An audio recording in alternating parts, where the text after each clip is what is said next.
My name is Clinton Allridge Benton. And was it always all ridge? No, it was all red after a governor of Texas, all red, Allred. But when my birth certificate came, it had all ridge, so I've used all ridge. Great. Now, tell me about your parents. My parents, Speed Benton and Lottie Thomas Benton. And they were born when and where? Lottie Benton, born July 5th, 1904, and my father, February 23rd, 1903. And do you remember your grandparents? I don't remember them, but You know who I've they heard are? of them. Mm-hmm. My grandfather's name was Zion Benton, and my grandmother was Loda Bellman Benton. Great. And did you have any siblings? Uh, yes, I have. Oh, yes, I had a sibling or brother who died at birth, I understand, so I never knew my brother. And relate to us your most vivid childhood family-related memory. Most vivid childhood. There are a couple of, but could I name more than one? Yeah, I'm gonna say let's hit a couple. Okay. Um, my most vivid memory in growing up was going to Marshall, Texas, to visit one of my uncles and aunts, Henry Beale and Mattie Beale. And it was always memorable because you were treated like royalty. My Uncle Henry would get us up for breakfast with biscuits and sausage and all ham, whatever. That was before they brought in the plumbing. We'd have a big tin tub. He'd make sure the water was there, make sure you got your bath, you were comfortable. And then in later years, of course, we had the bathroom with the bathtub, and it was just amazing. His hospitality was just amazing, and I always hope that is a special memory with a special uncle. He was like no other uncle that I had more uncles, but he was the one who we always stayed with. How old were you that first time? Well, my memory is mostly during the time that I moved back to Texas when I was 9 years old, and I stayed a year because I had an aunt who was ill, and my mother moved back from California, from Los Angeles, to Texas. So around the age of 9, I lived in Jefferson, Texas for about a year, and that's when I remember the most. I moved to Los Angeles when I was 4, but that's when I remember that, around 9. Okay. And along with that memory, there was another outstanding memory again in Marshall. My uncle had a son, well, had two sons, Meredith Beale and Kenneth Beale. Meredith was the oldest. He was away in Chicago at the time. I never knew him at that time. But Kenneth, the younger one, the younger son of my Uncle Henry Beale, was like in high school, and he would take me to the circus, and I would hold his hand, and I remember vividly having, like he was a big brother to me. And those are some fond memories that I shall never forget. But later on, in around 1951, Uncle Henry's oldest son, Marion Meredith Beale, moved to Los Angeles. And I was fortunate that when he first came to Los Angeles, he lived with my mother and my aunt for a while with me. And that was a very special experience. And I didn't want to leave that out, and it's going to mesh into your question.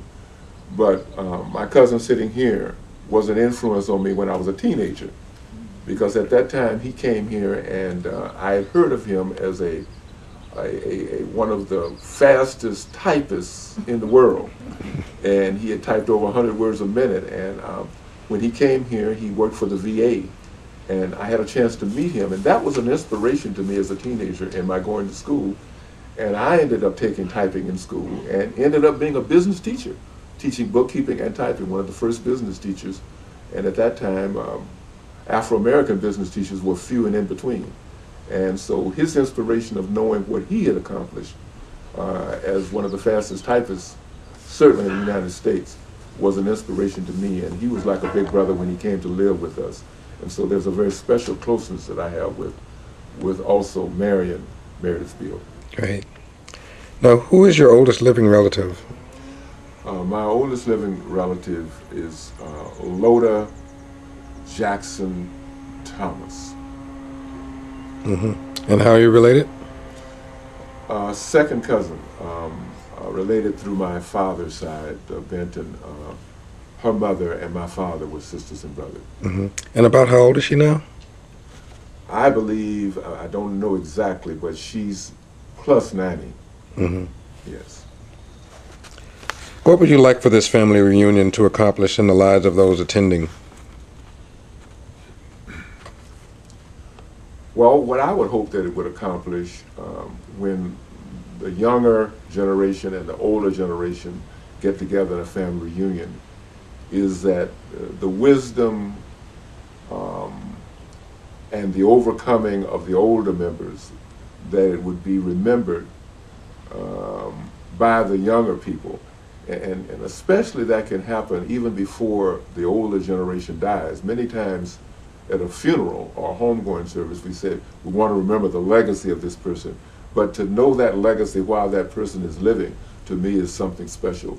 And so I would hope that when the younger generation gets together with the older generation, that they would remember some of the things that happened in the past, and they can vividly ask questions of some of the past so that we can better appreciate the future.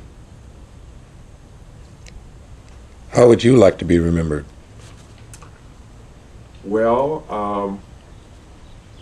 I would like to be remembered as one who made my family proud of me in terms of the achievements that I've been fortunate enough to achieve,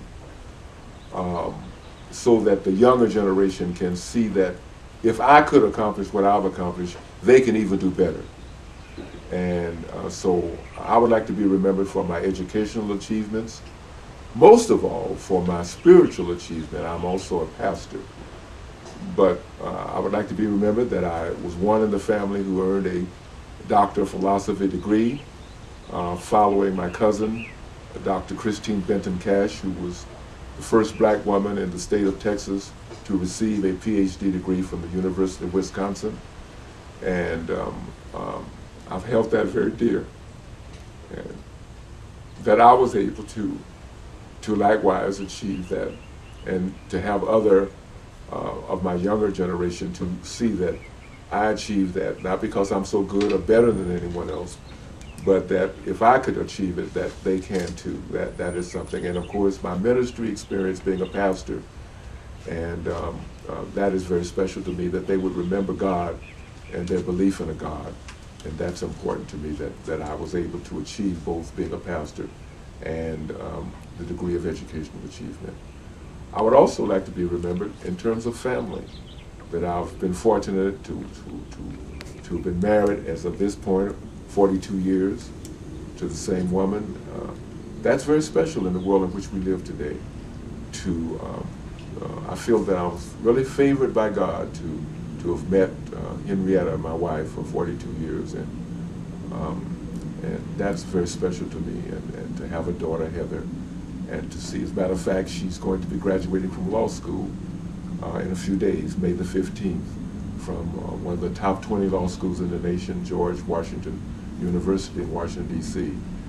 And all of that is about family, and it hasn't been easy.